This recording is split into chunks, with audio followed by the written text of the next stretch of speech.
Welcome to Voice of Stories. Discover tales that inspire, captivate, and bring words to life. Subscribe for unforgettable stories. A divorced businessman, his housekeeper, and a surprising dinner. Richard Blake, a successful but cold businessman, was in the middle of a crisis. His company was facing challenges, and his usual approach of pushing for immediate profits wasn't enough to keep the investors happy. Tonight he had an important dinner with influential investors, and he needed someone to accompany him, a distraction-free companion who would not stand out. His gaze fell upon Evelyn, the housekeeper who had been working at his mansion for nearly 3 years. She was reliable, discreet, and knew her place in the hierarchy of his household. Richard, not one for pleasantries, simply instructed, "I need you to accompany me tonight." "This is not an invitation, it's an order. Be discreet and don't speak unless you're asked." Evelyn, though surprised by the request, remained composed. She saw this as an opportunity, a chance to prove herself beyond the confines of her role. She accepted without hesitation. The dinner. At the elegant restaurant, Evelyn arrived in a sophisticated dress, catching the attention of everyone around her. Richard barely glanced at her as he greeted the investors, introducing her with only her first name. "This is Evelyn. She's with me tonight."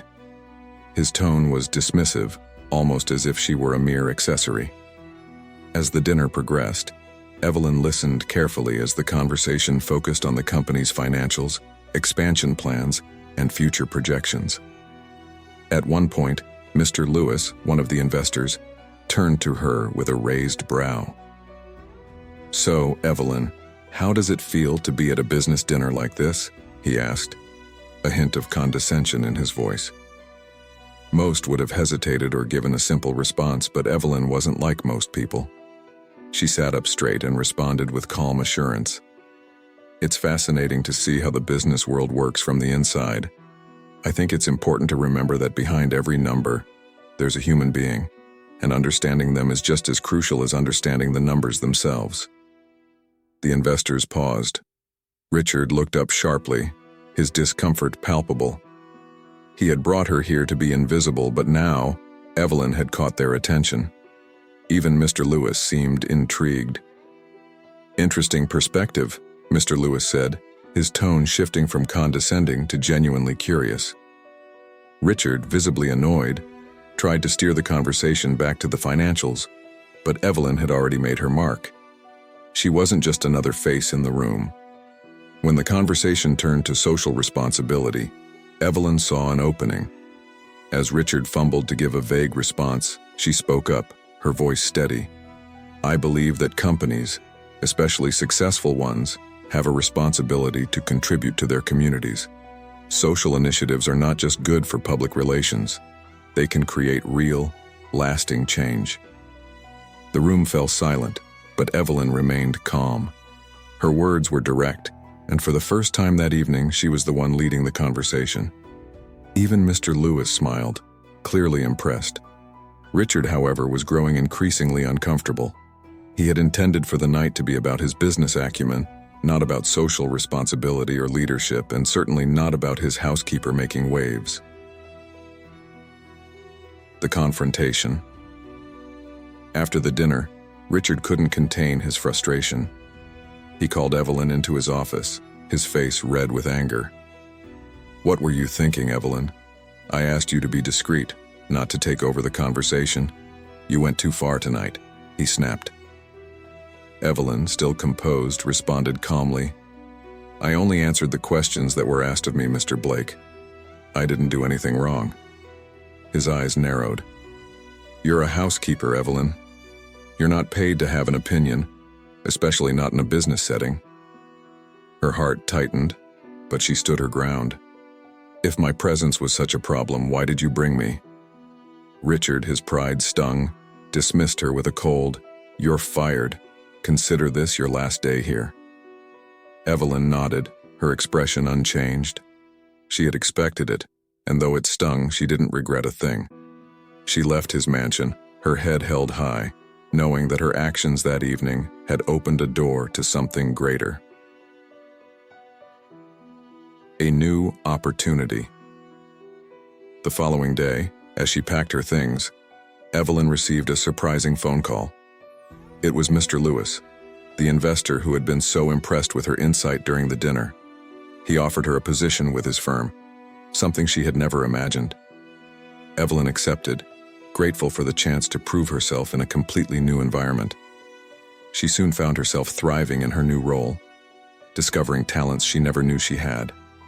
Her leadership abilities, once overlooked, were now recognized and valued, and she quickly became an important member of the team. The turning point. Months passed, and Richard's company, once thriving, continued to falter. His pride and arrogance led to bad decisions, lost contracts, and a steady decline in the trust of both investors and employees. Meanwhile, Evelyn's new company grew steadily, gaining market share and respect. One day, at a board meeting, Richard walked in to find Evelyn sitting at the head of the table with the investors. She looked up, meeting his gaze with a calm, unwavering stare.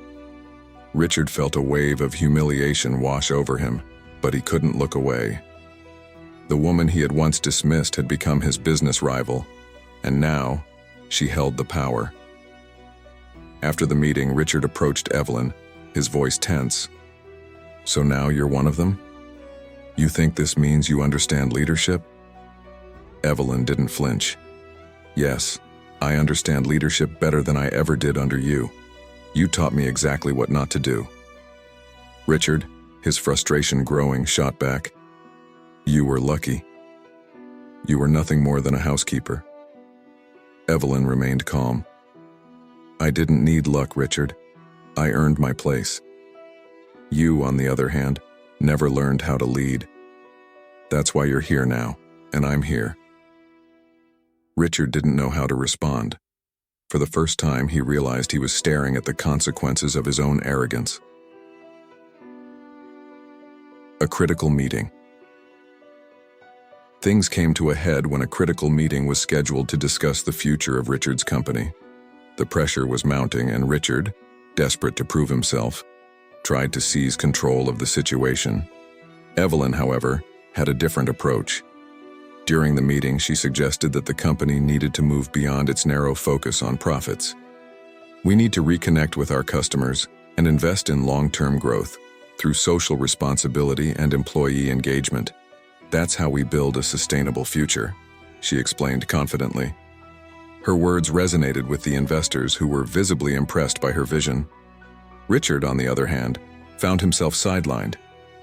The more he tried to push his agenda for bold, risk-taking expansion, the more the investors seemed to support Evelyn's more balanced approach. The final confrontation. After the meeting, Richard couldn't hold back his frustration any longer. "Why are you helping me?" he asked Evelyn, his voice filled with disbelief. "You could easily let my company fail. Why are you trying to save it?" Evelyn looked at him, her gaze steady and unshaken. "Because unlike you, I believe in people. I believe in this company. And I believe in change, whether you're part of it or not." Her words struck him deeply. For the first time, Richard felt the weight of his pride, the mistakes he had made, and the consequences of his arrogance. He knew that Evelyn was right. He had spent so long believing he could do everything alone, that he had never learned to value the people who could have helped him. As he stood there, his mind racing, Evelyn turned and walked away, leaving Richard to confront the painful truth that the company and his legacy was now in the hands of someone who understood leadership in a way he never had. Evelyn shook her head, maintaining her calm demeanor. "The company needs consistency, Richard. The people we're helping need a sustainable project. We've moved past the point of running a company driven by the egos of its leaders." The tension in the room was palpable. Some board members glanced at Evelyn with approval, while others seemed more inclined to hear Richard's perspective. However, the board president, Mr. Haynes, intervened, suggesting both Evelyn and Richard present a joint proposal at the next meeting. Evelyn nodded, keeping her expression composed.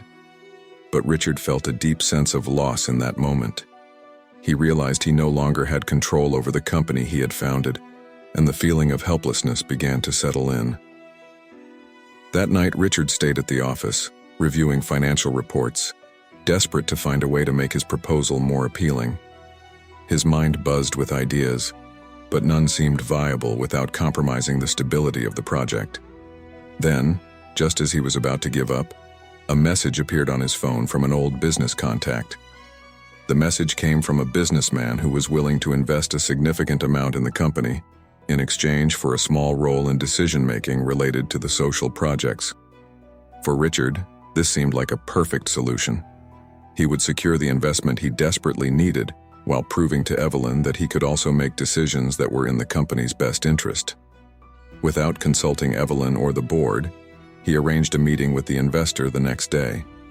Richard presented his vision for rapid expansion, and within hours, they signed an initial agreement. Richard felt a surge of triumph, finally having something concrete to show for his leadership. However, when Evelyn found out about the deal, her disappointment was immediately evident. As soon as she heard, she went straight to Richard's office. He was on a video call with the investor discussing expansion plans excitedly. But when Evelyn entered, the mood shifted. She was furious, and Richard knew he wouldn't escape unscathed. When the call ended, Evelyn crossed her arms and gave him a look that made him feel exposed.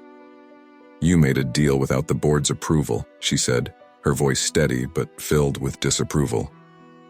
"How could you do that?" Richard took a deep breath, bracing for the inevitable confrontation. "Evelyn, it's an opportunity. We need this money to expand. I'm trying to save the company, just like you." Evelyn shook her head, her disappointment palpable. "Save the company, Richard? Don't you realize how risky this is? This investor now has a say in our social project decisions. What happens when he starts pushing for changes that benefit his own interests?" Richard tried to maintain control. "It's a calculated risk. He doesn't have control. He just wants a small stake, nothing more." She narrowed her eyes. "And what happened to our commitment to value people, to act with transparency? This isn't the leadership we promised to build." Her words hit him like a punch in the gut. He felt exposed, vulnerable, and yet a wave of resentment also rose within him. "Why are you always expecting me to fail?" he asked, his voice tinged with frustration. "I'm trying, Evelyn. I want to do what's right." Evelyn took a deep breath, her gaze softening slightly, but her tone remained firm. "It's not about wanting you to fail, Richard. It's about you understanding the impact of your actions. Leadership isn't just about making grand decisions, it's about responsibility. And acting in secret only confirms that you still don't understand that." Richard turned away, feeling the weight of her words. "Maybe I'll never understand it the way you want," he said quietly. Evelyn nodded, her expression hard to read.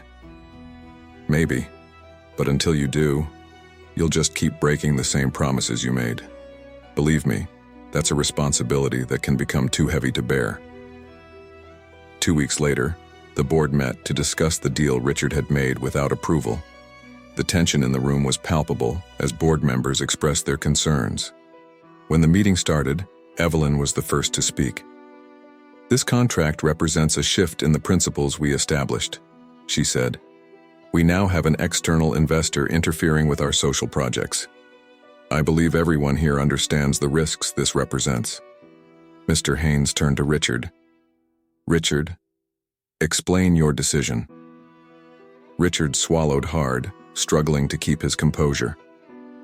"I believe the investment will give us the financial strength needed to expand and make the project sustainable in the long term."